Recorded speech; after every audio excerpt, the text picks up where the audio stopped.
Ang dami mong iniisip, araw-araw, pero kailan yung last time na na-enjoy mo talaga yung buhay mo?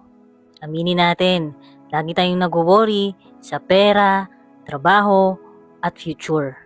And minsan, napapatanong ka pa, Lord, bakit sunod-sunod? At kung minsan, gusto mo na lang tumigil kasi pakiramdam mo, ang bigat na masyado. Pero heto yung masakit na katotohanan.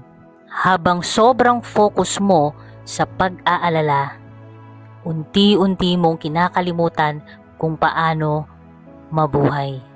You worry too much for a life na hindi mo hawak kung hanggang kailan. Hindi sigurado ang bukas, pero bakit parang ipinagpapaliban mo pa rin yung buhay na pwede mong simulan ngayon? Gusto mo ng totoong pagbabago? Eto gawin mo, hindi bukas ha, dapat ngayon. Gumawa ka ng isang bagay na matagal mo nang iniiwasan. Within 24 hours. Yung message na hindi mo masend. Yung opportunity na kinakatakutan mo na aksyonan.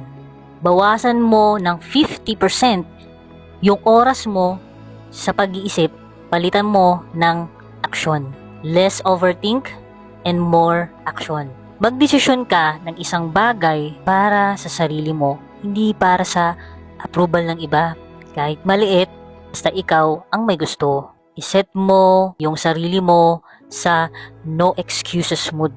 Kahit isang araw lang. Walang pagod ako, walang bukas na. Gawin mo kung ano yung sinasabi mong gagawin mo.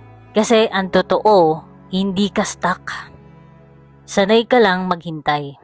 At habang naghihintay ka, lumilipas ang buhay mo. Hindi ka mabubuhay forever. Pero may choice ka. May choice kang maghintay o magsimulang mabuhay ngayon. Ikaw, ano ang pipiliin mo?